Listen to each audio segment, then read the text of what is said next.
The Galaxy S25 Edge is remarkably thinner and lighter than your average flagship model, complete with the same One UI 7 experience and Galaxy AI features found on the S25 Ultra. But despite its impressive design, the S25 Edge's biggest shortcoming is its battery life performance.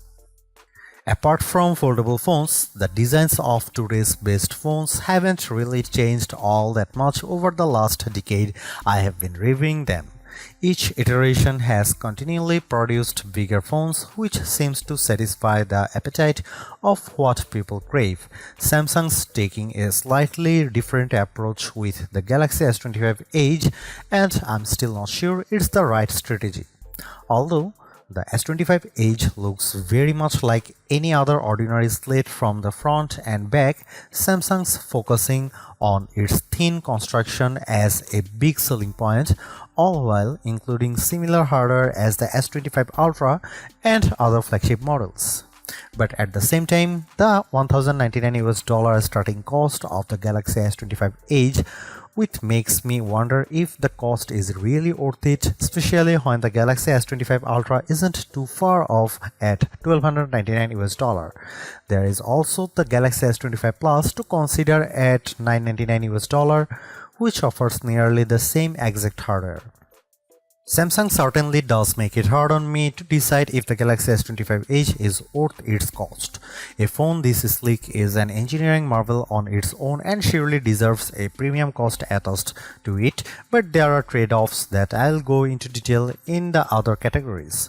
For $1,099, you get a phone with 256GB of storage. Upgrading to 512GB raises the price of $1,219.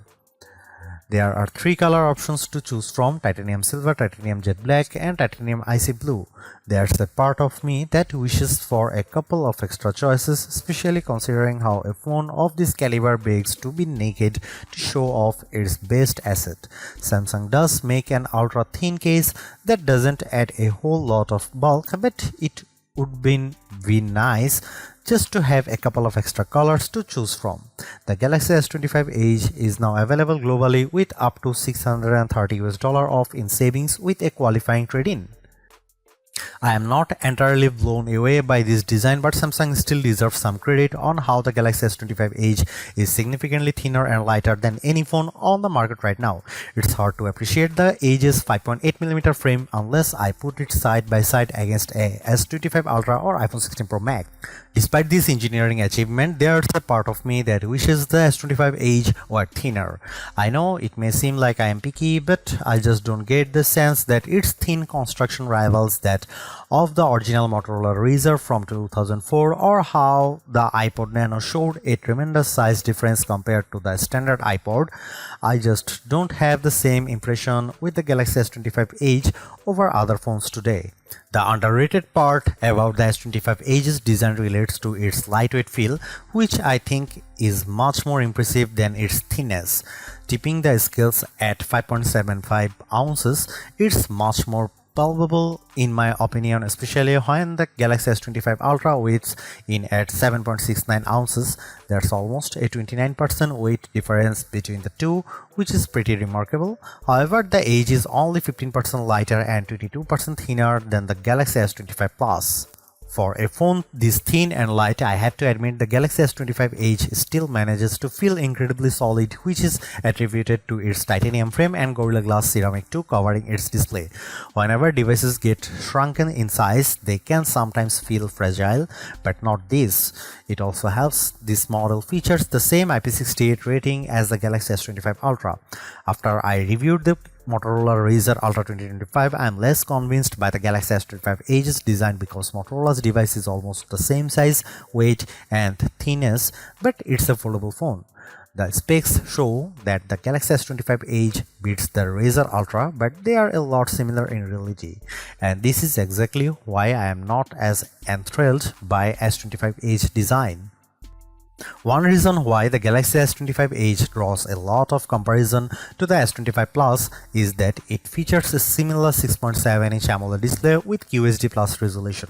I personally feel this size is still too big for one-handed use, but it's much easier to handle than the 6.9-inch Galaxy S25 Ultra. Plus, it helps the Samsung has kept the bezels as slim as possible. I will say that this panel looks really sharp, and I'd argue it's better than the one in the Galaxy S25 Ultra. Colors look rich while it maintains its clarity at wide angles better than the Ultra.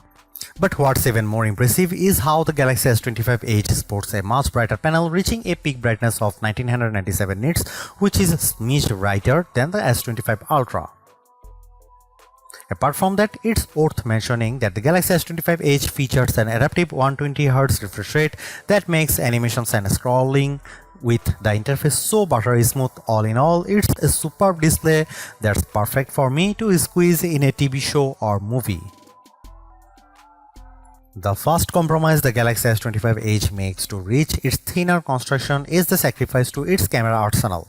The rest of Xiaomi's flagship line gets a triple camera array at the very least, but the Galaxy S25 Edge gets a dual camera setup instead, which consists of 200 megapixel main shooter paired with a 12 megapixel ultra wide. The trade-off here is that the Edge lacks a dedicated telephoto camera, which leaves all the zooming to its main camera. Even though the camera and lenses protrude much further out from the rest of the phone, I'm not terribly bothered by that, but there's a fair amount of oval if you lay the S25 Edge flat and try to type. Samsung doesn't explicitly say it's the same identical 200 megapixel main camera as the Galaxy S25 Ultra, but the Edge is inherently at a disadvantage because all other S25 models are backed by optical zoom cameras.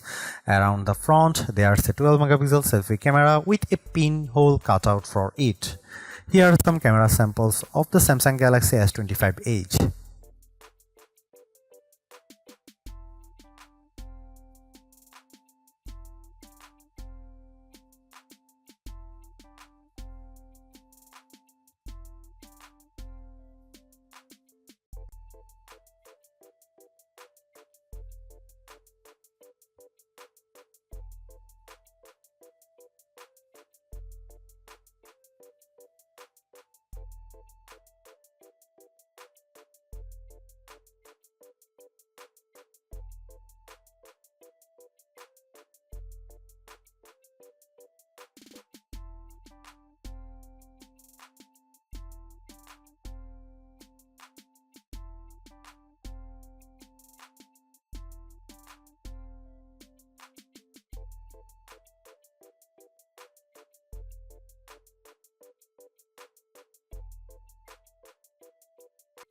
I really want to like the Galaxy S25 Edge, but it's difficult because I was hoping for much more out of this thin phone.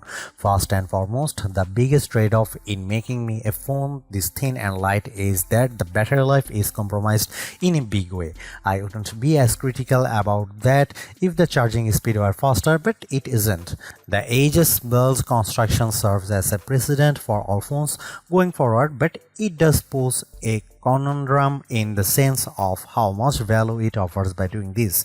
Again, I have to point out the Galaxy S25 Plus and its $999 cost. That's $100 less than the S25 Edge, but the S25 Plus still offers a thin and light design of its own, along with a dedicated telephoto camera, a larger battery that lasts much longer, and a faster 45-watt charging speed.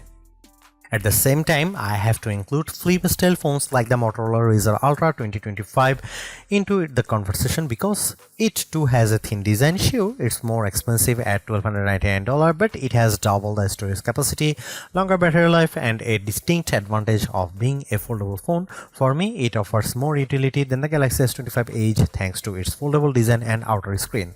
And finally, there's the Samsung Galaxy S25 Ultra at $200 more than the Galaxy S25 Edge. You will have to deal with a thicker and heavier phone, but I think those concessions are well worth it because of how the Ultra has better zooming capabilities with its camera's outstanding battery life, faster charging, and the extra utility of the S Pen. Plus, it has a larger screen to round it out.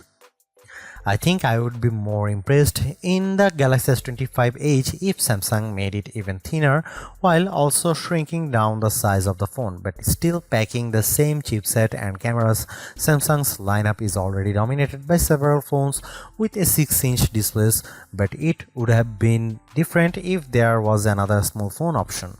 The Galaxy S25 Edge is an okay start to this trend, but its successor is going to need to do a lot more to really differentiate itself from the pack.